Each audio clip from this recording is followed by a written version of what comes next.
Bismillahirrahmanirrahim. Assalamualaikum warahmatullahi wabarakatuh. Bismillahirrahmanirrahim. Alhamdulillahirabbil alamin wa bihi nasta'inu ala umuri dunya waddin. Assalatu wassalamu ala asyrafil anbiya'i wal mursalin sayyidina wa maulana Muhammadin sallallahu alaihi wasallam wa ala alihi washabihi wa alihi ajma'in. Amma ba'd. Terhormat Ibu Dr. Emma Khuzima MPD selaku dosen pengampu mata kuliah bahasa Indonesia, yang saya banggakan teman-temanku. Pertama-tama marilah kita panjatkan pujian puji syukur atas kehadiran Allah Subhanahu wa taala yang telah memberi kita kesehatan sehingga kita dapat melaksanakan mata kuliah kali ini walaupun via online.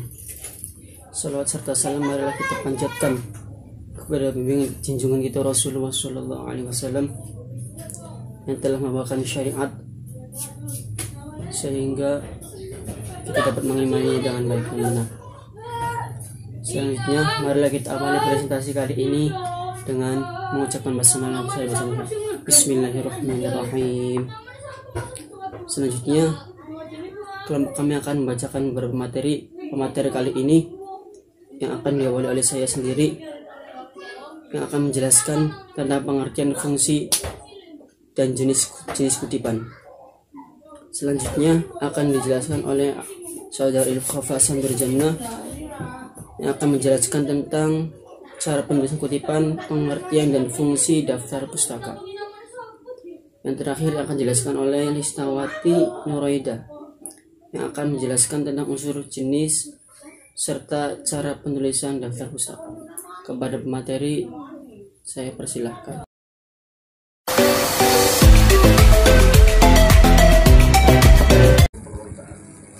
Pengertian kutipan menurut KBBI, kutipan adalah pengambil alihan suatu kalimat atau lebih dari karya tulisan lain untuk tujuan ilustrasi atau memperkuat argumen dalam tulisan sendiri. Berdasarkan pengertian tersebut, penulis dapat menulis ulang terhadap bacaan atau pustaka yang telah dibaca. Bahan bacaan atau pustaka yang digunakan harus dapat dipertanggungjawabkan kebenarannya dalam kegiatan menulis ulang tersebut. Pernyataan atau teori yang ditemukan dan diyakini oleh penulis dapat untuk mendukung suatu pendapat penulis dalam penyusunan karya ilmiah. Dengan demikian, definisi daripada kutipan adalah suatu kegiatan menulis satu kalimat atau lebih dari karya tulis lain yang dapat dipertanggungjawabkan untuk tujuan memberikan ilustrasi atau memperkuat argumen penulis dalam penyusunan karya ilmiah. Fungsi daripada kutipan. Fungsi dari kutipan diantaranya yang pertama adalah kegiatan pengutipan dapat menghindari pengutip dari kegiatan plagiarisme. Yang kedua, membantu pembaca yang ingin memahami lebih lanjut tentang ide pengutip. Yang ketiga, sumber pengutipan yang digunakan dapat memberikan nilai terhadap karya ilmiah yang sedang atau telah dibuat. Pengutipan yang tepat akan mengamankan penulis pada ide orang lain yang salah. Menguatkan tulisan pengutip melalui kutipan yang dimuat dalam karya ilmiah. Dan yang terakhir, sebagai penghargaan terhadap penulis sebelumnya. Jenis-jenis kutipan. Yang pertama, kutipan langsung. Kutipan langsung yaitu penulis apa adanya sesuai dengan teks yang dikutip. Artinya, penulis tidak mengubah kata-kata atau ejaan yang digunakan dalam teks yang dikutip. Kutipan langsung terdiri dari dua. Yang pertama, kutipan langsung kurang dari 4 baris, dan yang kedua, kutipan langsung lebih dari 4 baris. Contoh daripada kutipan langsung yaitu argumentasi adalah suatu bentuk yang berusaha untuk mempengaruhi sikap dan pendapat orang lain agar mereka itu percaya dan akhirnya bertindak sesuai dengan apa yang diinginkan oleh penulis. Yang kedua, jenis kutipan tidak langsung. Kutipan tidak langsung adalah suatu kutipan yang menyajikan gagasan orang lain dengan cara menyatakan kembali gagasan tersebut dengan kalimat atau gaya bahasa sendiri.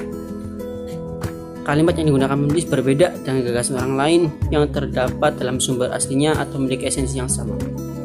Contoh kutipan tidak langsung yaitu seperti yang dijabarkan oleh Croscraft bahwa argumentasi pada dasarnya tulisan dengan tujuan mempengaruhi keyakinan pembaca agar percaya akan pendapat penulis, bahkan mau melakukan apa yang dikatakan penulis. Selanjutnya yaitu cara penulisan kutipan. Cara penulisan kutipan yang pertama ada yang di depan. Penulisan kutipan di depan ini yaitu dengan mencantumkan sumber kutipan atau kutipannya di awal kalimat.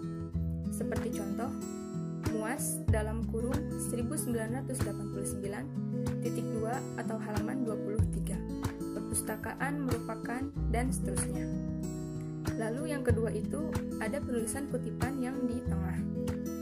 Penulisan kutipan di tengah ini dengan mencantumkan nama pengarang atau kutipannya di tengah kalimat.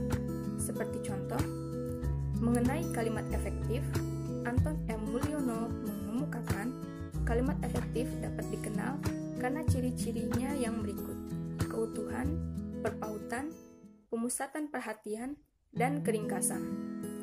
Lalu yang ketiga ada yang di akhir. Penulisan kutipan di akhir ini yaitu dengan mencantumkan sumber kutipannya di akhir kutipan atau di akhir kalimat. Seperti contoh, pengembangan koleksi harus didasarkan pada kajian pemakai yang tepat sehingga terjadi efisiensi dan tingkat keterpakaian yang tinggi. Dalam kurung Meisel 1976.2/125. Selanjutnya yaitu daftar pustaka. Yang pertama ada pengertian daftar pustaka. Daftar pustaka adalah tulisan yang disusun dan terdapat di bagian akhir dari karya tulisan. Daftar ini akan memuat nama penulis, judul tulisan, penerbit, identitas penerbit, serta tahun terbit yang akan dijadikan rujukan ataupun sumber dari tulisan yang dibuat. Karya tulis yang dimaksud di sini adalah karya tulis ilmiah, termasuk diantaranya adalah buku, skripsi, artikel, makalah, dan lain-lain.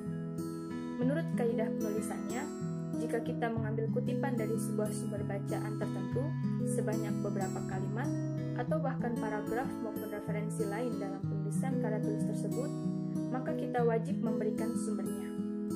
Pada karya ilmiah, daftar pustaka akan diletakkan setelah isi karangan dan ditulis dalam satu halaman tersendiri. Selanjutnya yaitu fungsi daftar pustaka. Yang pertama, memberikan informasi bahwa pernyataan yang dibuat bukan hasil pemikiran sendiri, tapi juga ditambahkan dengan pemikiran orang lain. Yang kedua, apabila pembaca menginginkan mendalami lebih jauh pernyataan yang dikutip, dapat membaca sendiri referensi yang menjadi sumber kutipan. Yang ketiga, memberikan apresiasi atau penghargaan terhadap penulis buku yang telah membantu kita dalam penulisan karya tulis yang kita selesaikan. Lalu yang keempat, menjaga profesionalitas penulis terhadap karya tulis yang telah dia buat. Unsur daftar pustaka. Yang pertama, nama pengarang yang dikutip secara lengkap. Yang kedua, judul buku termasuk judul tambahannya. Yang ketiga, data publikasi seperti penerbit, tahun terbit, cetakan keberapa, dan jumlah halaman buku tersebut. Kemudian, jika daftar pustaka merupakan sebuah artikel, maka perlu ditulis judul artikel yang bersangkutan, nama majalah, nomor jilid, dan tahun. Kemudian, ada jenis-jenis daftar pustaka.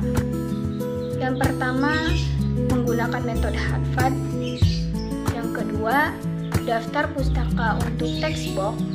Yang ketiga, daftar pustaka untuk jurnal. Dan yang keempat, daftar pustaka untuk makalah.